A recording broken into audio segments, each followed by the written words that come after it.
Dans les moments les plus sombres, lorsque l'espoir semble disparaître, une lumière peut surgir, inattendue, mais porteuse de tout l'amour divin.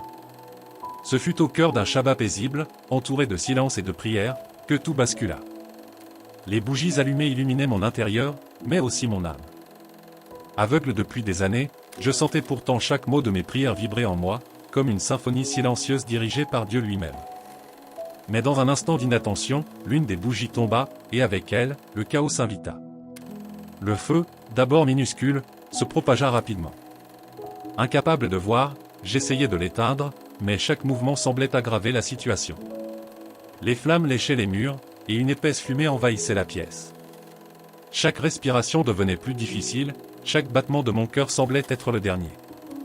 À genoux, suffocant, je murmurais une dernière prière, Shema Israël, Adonai Elohénu, Adonai Ehad. Puis tout devint noir, mais pas seulement pour mes yeux. Une obscurité différente, plus profonde, plus froide, s'abattit sur moi, comme si elle voulait m'engloutir tout entier. Et dans cette obscurité, quelque chose de nouveau s'éveilla. Je me trouvais dans un espace infini, sans repère. La confusion se mêlait à la peur, et pourtant, je sentais que ce n'était pas la fin, mais plutôt le commencement d'un voyage dont je ne connaissais ni la destination, ni les épreuves à venir. Chers spectateurs, si vous sentez, dans votre propre vie, que l'obscurité vous enveloppe, sachez que cette lumière peut aussi jaillir pour vous. Abonnez-vous à ce canal pour découvrir des récits puissants et enrichir votre foi. Ensemble, nous marcherons vers cette lumière divine. Alors que cette obscurité semblait me consumer, un murmure silencieux semblait m'appeler, me poussant à avancer malgré ma peur. Mais vers où cela me mènerait-il? Que découvrirais-je au-delà des ténèbres? La réponse se cachait au détour d'un pas, dans l'inconnu qui m'attendait. Dans l'obscurité étouffante qui m'entourait, une chaleur étrange envahit mon âme. Ce n'était pas celle des flammes destructrices que j'avais ressenties auparavant, mais une chaleur plus profonde, presque vivante. Puis, soudain, au milieu de ce néant oppressant, une lumière apparut. Elle était douce mais intense, et malgré ma peur, je ne pouvais détourner mon esprit d'elle. Cette lumière grandissait, et au cœur de sa clarté, une silhouette émergea. Sa présence imposante était empreinte d'une pureté et d'une sérénité absolue. Mes genoux fléchirent, comme si mon âme reconnaissait cette figure avant même que mon esprit ne puisse comprendre. Sa voix retentit alors, douce et ferme à la fois, « Je vois tout ce que tu as porté dans ton cœur. Tes prières, tes efforts, mais aussi tes doutes et ton refus de la vérité.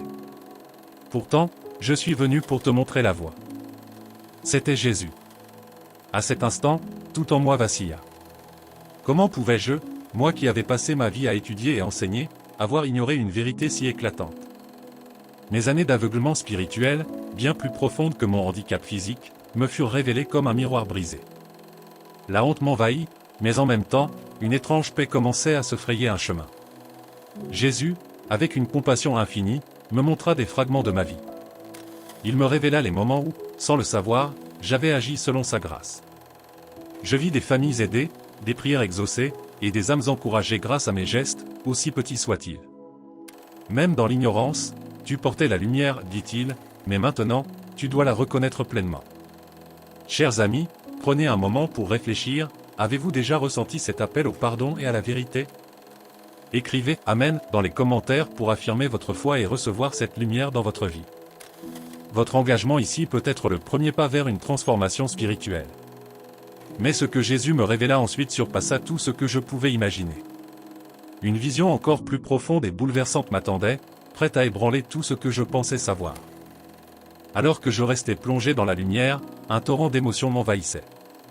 Jésus, avec une douceur infinie mais une autorité indéniable, continua de parler. Tu as vu les ténèbres et la douleur, mais tu as aussi vu ce que ma lumière peut illuminer.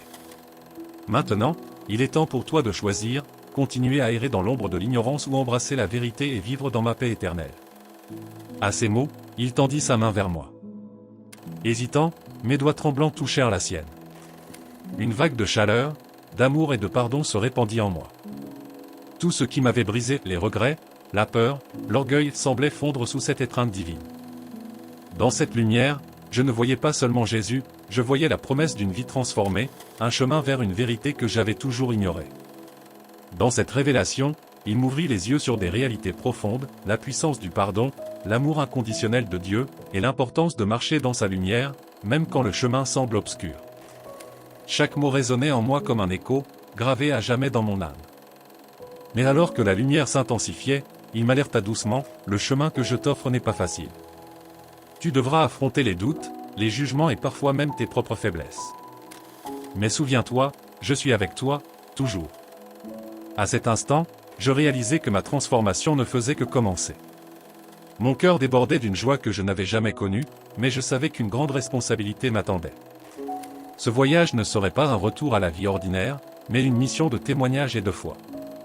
Amis, si cette histoire a touché votre cœur et renforcé votre foi, cliquez sur « J'aime » pour soutenir ce message et faire rayonner cette lumière autour de vous. Ensemble, nous pouvons propager cet amour divin et inspirer d'autres à trouver leur propre chemin. Alors que la lumière se dissipait doucement et que je sentais mes pieds revenir sur terre, je savais que ce moment allait changer le cours de ma vie pour toujours. Mais une question brûlait encore en moi, comment partager cette vérité dans un monde parfois sourd à l'amour divin?